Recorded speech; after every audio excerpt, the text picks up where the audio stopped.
clarification in that regard. However, Your Excellencies, as Your Excellencies have pointed out earlier, no attempt has been brought to domestic issue to challenge the referendum and the approval by the Parliament whatsoever. The Canadian Supreme That is not the concern of this court. This court is not concerned with the internal affairs of a country. We do not look at the constitutionality or the unconstitutionality of state affairs. Your Excellencies, exactly that is the position of the respondent. It would be the submission of the respondent that the creation of a state is a matter of fact and not law. This court is not asked to adjudicate whether or not, legally speaking, there has been a creation of the state. But there is law, yes. Otherwise, the fact and the law are linked. There's why the constitutive theory of recognition, declaratory theory of recognition, and looking at state events. There is law.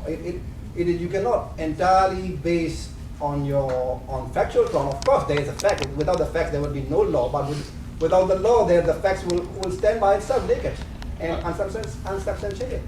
Your Excellency, thank you for your question. In fact, the case of the respondent, if I may clarify, is that the internal affairs of the creation of the state of Argiva under the Constitution of Donovan is a fact before Your Excellencies, and that does not involve any legal question, and that is the position of the respondent. The reason being that under the Donavalian Constitution, the province of Argiva can succeed legitimately by a referendum. But you are not arguing Agita's case here. You are arguing your own. In fact, Your Excellencies, the statehood of Argiva is paramount to the case of the respondent, since the respondent is relying on collective self-defense. All right. So you are at the same time saying that, I think you cited the monetary gold case. Because Agita is not here, I think you are saying that the court, they don't have the standing to raise the issue. But on the other hand, you said that you are exercising collective self-defense with Agita. So how do you reconcile? Aren't there some inconsistency in your submission? There is, of course, inconsistency between these two submissions. However, if I may clarify, it's convenient to clarify at this point, that is that the primary case of the respondent is that this court should not hear the first and second declaration at all.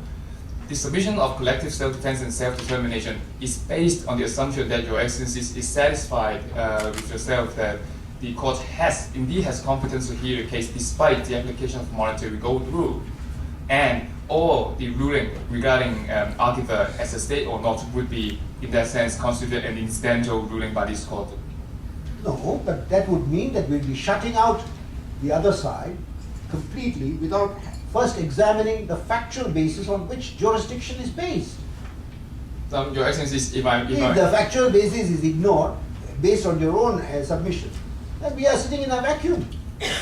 Your Excellencies, the respondent is not suggesting Your Excellencies to ignore the factual circumstances of And then what are the factual circumstances then?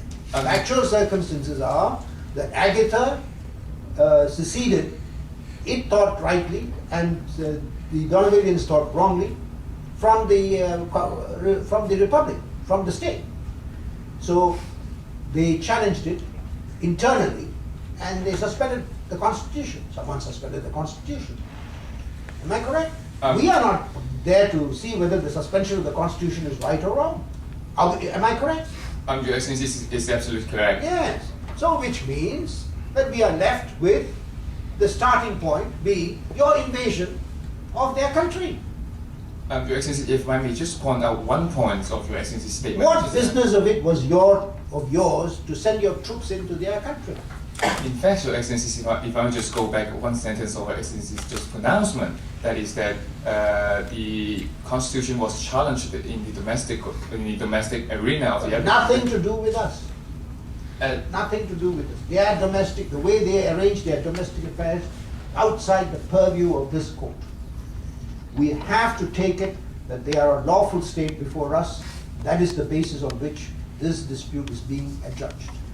Your Excellencies, in fact, the relevance of the creation of Argiva as a state is simply relevant to the case of the respondent, being that collective self-defense is being relied on, and collective self-defense can only be exercised if a state has been subject to an armed attack and that state issued an invitation for help from the other state. and the respondent's case rests on the position that Aqifa has constituted a state under international law and was capable of yes. Was it a state when they asked the NLM, asked the Agueda Liberation Movement asked the assistance of President Jawalji, was it a state? Was New Agueda a state under international law at that point in time? And if not, how can the collective self-defense rationale be applicable? It was the state, Your Excellencies, and the reason is as follows. International law will recognize a secession if domestic law sanctions. If California seceded from the United States today, can Nicaragua invade the United States?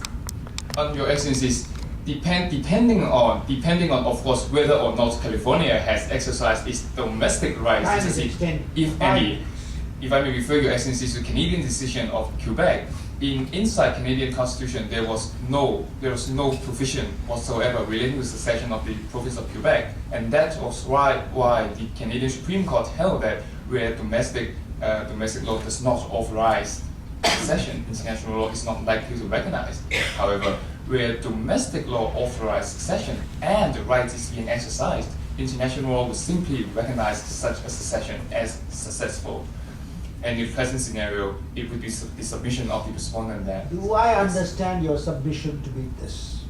That Agueda properly seceded from the Republic of Donovan, and that anything that proceeded thereafter was an attempt to, on the part of Donovan, not to recognize a lawful state recognized by this court, readily recognized by international law, readily recognized by international law. Indeed, Your Excellencies, and on top of that, and if Agueda was therefore a state within principles of international law, then you were entitled to do what you did when the request for assistance came. Exactly, Your Excellencies, that will be submission of the respondent. And the remaining crux of the issue would be whether or not an invitation has, of course, been made by the Agueda state. And in the present case, it was on the fact quite clear that the Agueda Liberation Movement has made requests. But your opponent already says that support of national liberation movements with or without invitation is not a strong customary international law. They even refuse to concede that it is emergent customary international law. Forget emergent. Is it as established customary international law regarding support of national liberation movements, even with an invitation, and state sovereignty issues?